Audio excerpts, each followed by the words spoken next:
Bueno, yo estoy muy emocionado hablando con el doctor Rubén Osmar Carrión, de que hoy traemos un tema impresionante y bastante extenso. Entonces, neuroplasticidad. ¿Cómo está, doctor? Bien, gracias a Dios, estar contento, ¿verdad? Siempre, gracias por la invitación nuevamente. Un gusto de estarles compartiendo información importante de la sociedad en esta mañana, como lo mencionabas, ¿verdad? Estaremos hablando de lo que es la neuroplasticidad. Principalmente nos vamos a enfocar un poco acerca de la neuroplasticidad tras haber recibido un derrame cerebral, ¿verdad? Es increíble porque este tema, yo te comentaba que yo tengo parálisis cerebral, claro, y siempre estuve involucrado con doctores y aprendí un montón de la neuroplasticidad, pero vamos a comenzar por el principio. Okay. ¿Qué es la neuroplasticidad en simples palabras? Así es, bueno, la neuroplasticidad es la manera que usa nuestro sistema nervioso para adaptarse y cambiar la estructura y funcionamiento del mismo referente a su entorno o tras haber padecido algún tipo de lesión neurológica, ¿verdad? Principalmente. Ya, entonces, también mencionamos que la neuroplasticidad es algo que nos va a acompañar en todo el lapso de nuestra vida, pero principalmente se menciona en 2 ocasiones donde se hace presente de una manera más fuerte, por así decirlo, y es en la primera etapa de nuestra vida, en los primeros 3 años de vida, que es donde nosotros le debemos de estimular a nuestros chicos, ¿verdad?, todo aquello que necesitan, ese arsenal, porque en ese momento la neuroplasticidad es una esponja que va a buscar cómo absorber toda la información de tu entorno. Entonces nosotros a los niños y niñas les tenemos que dar esa oportunidad. Un ejemplo, por ejemplo, siempre van a los parques los niños. ¿Por qué ir a los parques? Son actividades retadoras en las cuales ellos buscan cómo escalar. Exacto, en el sub y baja, esas sensaciones de subir, de bajar, de brincar, de correr. Entonces, todo esto forma parte de ese aprendizaje de nuestro entorno que el chico va a necesitar para hacer unas actividades físicas, por así decirlo, a futuro, referente como puede ser andar en bicicleta también, una y mil actividades que puede llegar a hacer, ¿verdad? El otro punto que mencionábamos, ¿en qué etapa también puede ser más importante o se hace más presente la neuroplasticidad? Como ya lo decíamos, tras un derrame cerebral. Vamos a mencionar en este caso el derrame cerebral, pero puede haber otro tipo de diagnósticos, ¿verdad? Entonces, ¿por qué se hace presente? Porque, como mencionábamos en el concepto, él modifica y se adapta también, porque, si vemos que estamos teniendo un derrame y ya nos está limitando en la función de caminar, movernos, ¿verdad? Y todo esto, entonces él busca cómo compensar, nuestro sistema está compensando y buscando cómo nuevamente reestructurar esto dañado, haciendo estas conexiones conexiones de neuronas, ¿verdad? La sinapsis y todo esto, para buscar cómo darle salida a estas problemáticas que estamos teniendo, ¿verdad? Doctor, cuando hay una afectación en una parte del cerebro que afecta algunos movimientos, la neuroplasticidad puede ayudar a que otras partes del cerebro tomen esa función. Ni más ni menos, como le estás diciendo, tal cual, así es. Entonces busca cómo hacer esa interconexión a nivel de las neuronas, ¿verdad? Y ya como lo mencionábamos, lo de la sinapsis, entonces ellas van buscando cómo conectarse para buscar cómo compensar esto que está dañado, ¿verdad? Entonces, otro ejemplo también, por mencionar, ya lo que es el accidente cerebrovascular o derrame conocido popularmente, ¿verdad? En algunas ocasiones se decía que el derrame pues te iba a lesionar, por así decirlo, los músculos, pero hoy por hoy los estudios nos han demostrado lo contrario, ¿verdad? Sabemos que la afectación es a nivel neurológica y desde este punto de vista nosotros vamos a darle salida a este tipo de diagnóstico. Sí van a haber afectaciones, como ya lo hablábamos, ¿verdad? En un momento la parte de la musculatura sí se va a ver afectada, eso está claro. Porque no lo utilizamos. Exactamente, pero primero siempre nosotros en todo tipo de diagnóstico tenemos que buscar la causa principal. ¿Dónde está la detonante, verdad? Entonces, una vez que lo localizamos, que obviamente ya sabemos que es a nivel neurológico, entonces nosotros sí vamos a poder darle una buena salida dependiendo de la necesidad que tiene el paciente en su diagnóstico. ¿Cuál es la necesidad que está teniendo? ¿Qué nos falta? Nos falta caminar, nos falta movernos, nos falta volver a articular bien las palabras, ¿verdad?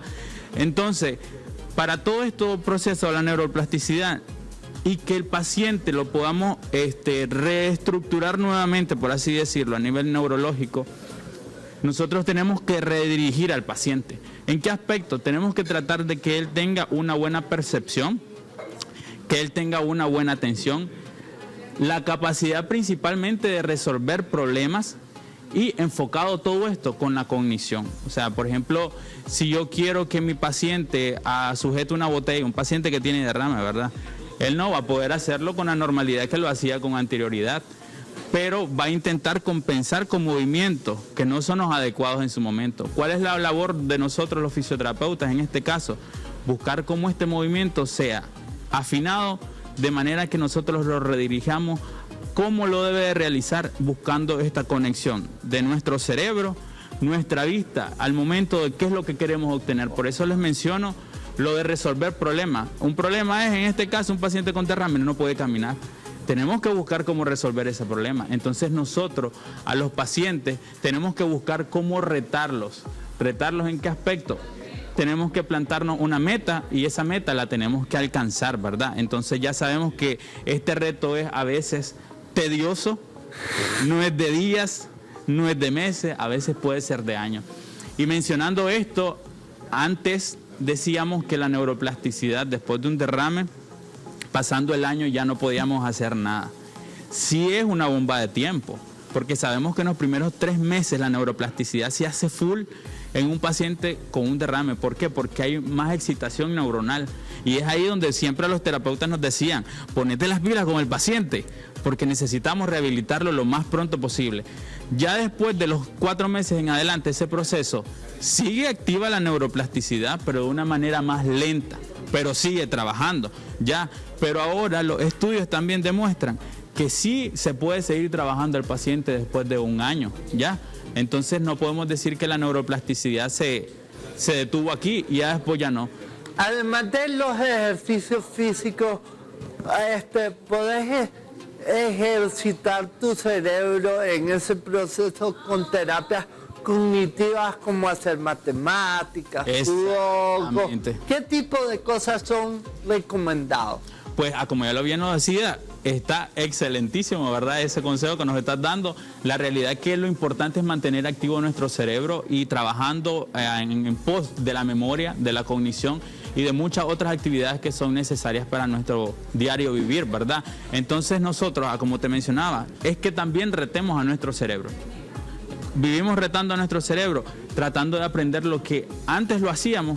Hoy lo dejamos de hacer, pero buscamos cómo afinar estas situaciones que nos están llevando a tener este tipo de diagnóstico que va tal vez en algunas ocasiones un poco más lento de lo normal. Entonces, siempre nosotros como especialistas tenemos que trabajar de la mano con un equipo multidisciplinario en el cual vamos a tener médicos especialistas, ¿verdad? Un neurólogo, si el paciente tiene problemas de lenguaje, con una logopeda también. Ya, y en este caso nosotros los fisioterapeutas encargados de toda la movilidad del paciente, de buscar cómo hacerlo caminar, de buscarlo cómo coordinar estos movimientos principalmente para que su calidad de vida vaya mejorando día a día. O sea que esto es un no descansar. Desde el momento que llega el paciente nos planteamos las metas y buscamos cómo levantarnos con él día a día y vamos viendo los cambios al suave, porque la neuroplasticidad se dice presente en todos los días de nuestra vida, ¿verdad? ¿Qué tipo de terapias se pueden implementar con este tipo de pacientes? Piscina, así es. Ecuestre. Exacto. ¿Qué tipo de...? La verdad es que amplio. Como te mencionaba, esto es un reto para nosotros y para el paciente como tal. Y damos rienda suelta a nuestra mente. Obviamente sí, todo bien estructurado, no es que vamos a hacer las cosas solo porque se nos antojó, no, sino que algo bien estructurado, ya lo mencionaba, tenemos hidroterapia, tenemos equinoterapia, o sea, podemos hacer hasta ir al gimnasio y las terapias como tal ya dentro del área clínica también, ¿verdad? Que ya sabemos que hay un poco de aparatos que nosotros utilizamos también para ayudarnos un poco a acelerar el proceso de recuperación en los pacientes. Así es. Creo. Entonces siempre yo le insto a todos los pacientes que están en su casa, que tienen un diagnóstico similar, que se reten a ellos mismos y principalmente que investiguemos y busquemos de los profesionales necesarios para no quedarnos dormidos con la neuroplasticidad.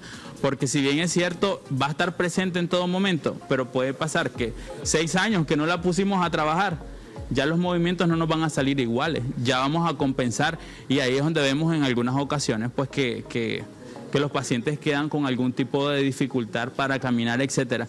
Y otro punto muy importante que no hay que olvidar, a veces los pacientes tienden a comparar. ¿Por qué aquel paciente quedó así? ¿Por qué este hace esto? ¿Y por qué el otro no lo hace?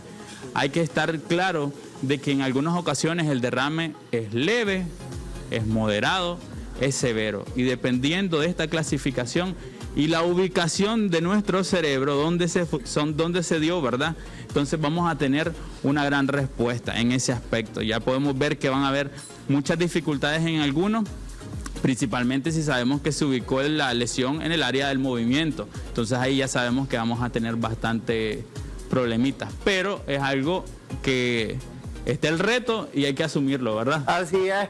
Muchas gracias, doctor. Lamentablemente se nos acabó el tiempo. Este tema es bien extenso. Bien amplio, bien. Tal vez lo podamos seguir tocando en otra sesión. Vamos a ver. Pero muchas gracias por habernos acompañado hoy. Sí, un gusto, como siempre, ¿verdad? Gracias.